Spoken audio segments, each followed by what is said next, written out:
Imagine this. It's 1978. A beautiful October today, a day not unlike today. I worked at Radford University at the time. I was in charge of all the residence halls. I had 4 professional staff who worked for me, many more graduate and undergraduate staff. And 2 of my staff members were heading to their master's preparation program up in New York for their first weekend away. The job they had with me was as an area coordinator. Each of them was an area coordinator. And it was their first full-time job and their first weekend away, a beautiful October day. It's early in the afternoon. They were heading north from Radford, Interstate 81. At the 119-mile marker, they met another car coming southbound. That car had been going 7 miles. Obviously, it was a drunk driver. And obviously, that traumatized me. For weeks and months after that crash, when all 4 were killed, anytime I would drive to Roanoke or back home to Northern Virginia, I would stop at the gas station where that brown Capri had been towed, where the engine block, the back end of the engine block, was behind where the back of the front seat was. Richard Hughes and Mary Schneider lost their lives that day. The other driver and his wife, he had a .22 blood alcohol concentration, about triple our legal limit today. They were at the beginning of their lives. This year, they would have been 60 years old at the end of their careers, probably. They would have had a different legacy than to be mentioned in a remark or on a wall at Radford today. That incident was preventable.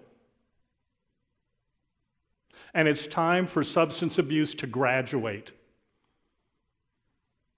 It's all around us. Each of you has a Rich or Mary in your lives. Each of you. So why am I involved in this? Why do I care so much and so passionately about substance abuse? I've worked in colleges for nearly 45 years, colleges and universities. And in my early days at Ohio State University, I was in charge of a residence hall, then another residence hall. Virtually every problem I had was alcohol or drug related.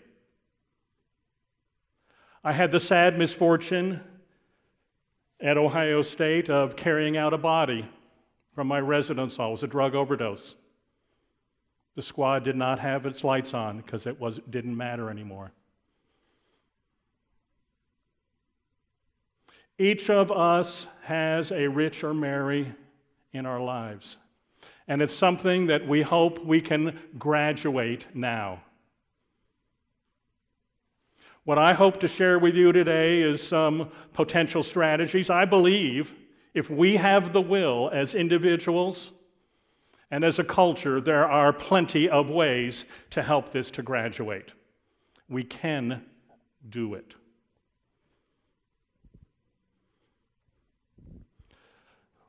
In my work with alcohol and drugs, I've dealt with it head on, but I also try to deal with it in a more holistic way and helping people think about their legacy. When I start my academic classes, I ask students to think about their legacy and how they want to be remembered at the time that they move on to another plane or whatever we believe in. And then I ask them to think about how their decisions about wellness or their decisions about alcohol or drugs can help them to achieve their legacy and how it gets in their ways. Legacy is something that we do hear about. We know about the legacy of various people in our history. We could name pieces of their legacy. And a lot of these individuals have done pretty spectacular things. And then there are individuals who have done spectacular things whose names we don't know. Vernon Johns was a forerunner to justice. He is often cited as the founder of the civil rights movement, but we don't know his name, most of us. So, as I share with you today about your legacy and whether you embrace substance abuse prevention or wellness or some other cause, it may be on your shoulders that others stand. You may go unrecognized, but that's okay. Thinking about legacy, I recall being in Saipan. Of course, it was February here, and Saipan was not snowy. And I was working with the dean of students at Northern Marianas Community College, and as I got on the airplane before I left Saipan, his son handed me a note. And I put the picture I took of him and the note, put them together, and they sit on my desk to this day to remind me of what's very, very important to me. So when we think about legacy and we think about future, it's being all that we can be. And so when I think about substance abuse and why the problem, and it's a complex issue about the whole cultural context, but it's exemplified by Bourbon Street in New Orleans. But it's not just there, it's all around us in Northern Virginia. It's all around us throughout our culture. 22 million Americans are identified with a substance abuse disorder, substance dependence disorder. We have 8,000 people trying drugs for the first time every day, today and tomorrow. We have 1,800 college students who die every year from alcohol. We have 500,000 Americans who die from tobacco, 500,000 every year. Oh, you may remember the number if you were taking one of my courses. It was 430,000, but they just upped it by another 50, 60,000. We're right hovering at 500,000. That's a lot of deaths. These are preventable. We have illicit use of prescription drugs. We have marijuana changing the landscape today. These are preventable. These are preventable. We have thousands of drunk driving crashes. These are all things that we can do something about. We can make a difference. We don't want our lives to end up prematurely in the cemetery. We have legacies that we can create. And it's more than the statistics that you can read, even in today's newspaper. Literally, this morning's newspaper, talking about the occupations with the highest substance issues, separating alcohol and other drugs. We have a tremendous demand for substances. So it's not just about the supply, but how do we reshift the demand? And it goes on from there. We have lots of graduate programs across the country. Graduate programs that prepare people to work on college campuses, to work in the residence halls for a profession like I had before being a full-time faculty member. We have 180 master's preparation programs in higher education, and how many of them have a required course on something that makes up half of our campus problems? How many have a required course on alcohol and drugs? That's right, there's not a hand showing, and that's the answer, 0 out of 180. We can do better. How many have a required course on wellness issues like stress management or relationships or cultural competence, time management? Required course, the answer is 1. We can do a lot better. We can do a lot better. There are lots and lots and lots of resources there in this nation to help us. Different states have resources, community have resources, we have federal agencies, we have nonprofits, We have associations. Where there's the will, there are the ways. We have the resources. We can do this. And these don't have to cost us a whole lot. At George Mason University, we have resources. We have our WAVES office on wellness and alcohol and violence education services.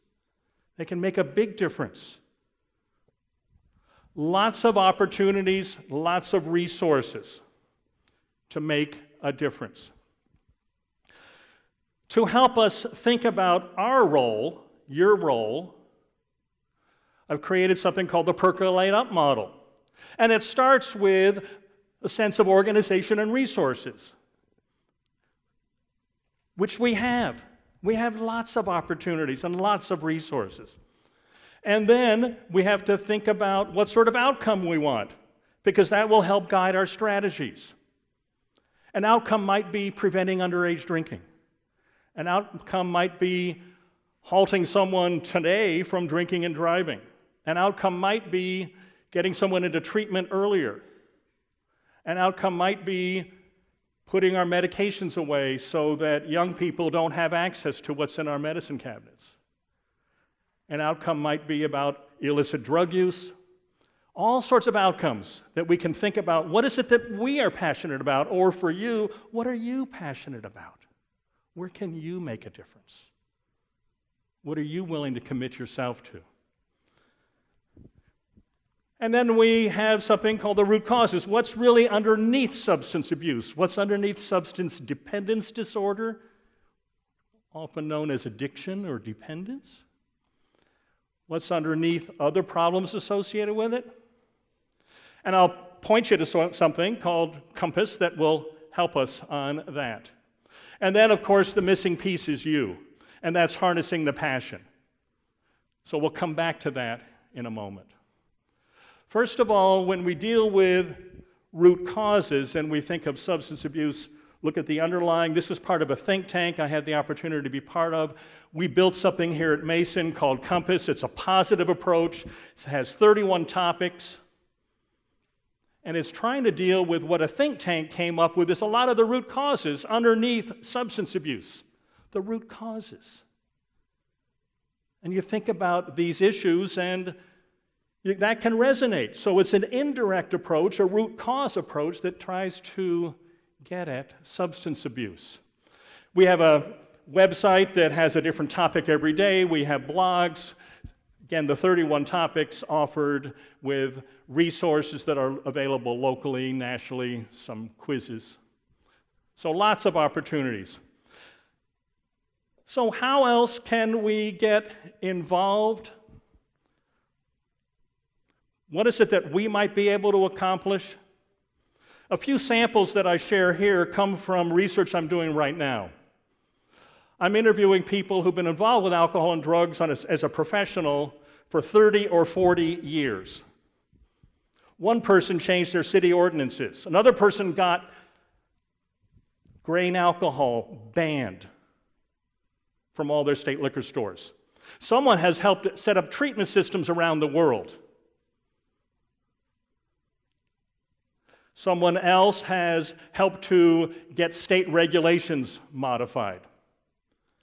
Someone else has worked to get their campus entirely smoke-free. Lots of opportunities, lots of things that people have done.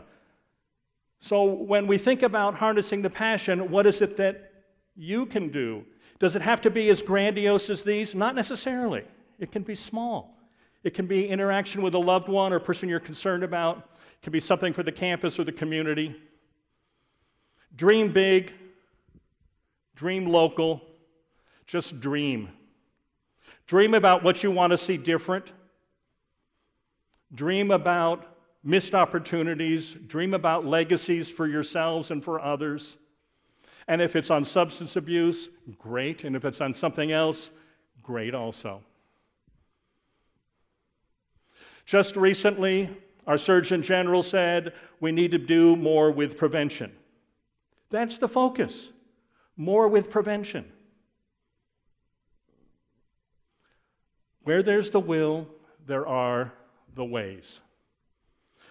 So let's go back to Radford. I started with a story that was very tragic and obviously very emotional for me. And it lives with me. And you have your own Riches and Marys. But let's end on a positive note. Because what we're all about is helping substance abuse to graduate, or at least get closer to graduation. That's what we're about. And if you think about Radford, tucked away in the hills of Southwest Virginia, they have a new student center named after former dean of students, Bonnie Hurlburt, and they call it the Bonnie. And so powerful for me is that the inspiration over the entryway is investing in lifetimes. That's what this is all about. Investing in the lifetimes. Helping people create their legacy, using resources like Compass, using national resources, dreaming, and creating a different tomorrow. I'll close with a favorite quote of mine from Gandhi, who said, "I am a dreamer. I am indeed a practical dreamer. I do not dream of useless nothings. Insofar as possible, I convert my dreams into reality." I hope you can grab those dreams and translate them into reality so we can help substance abuse to graduate. Thank you.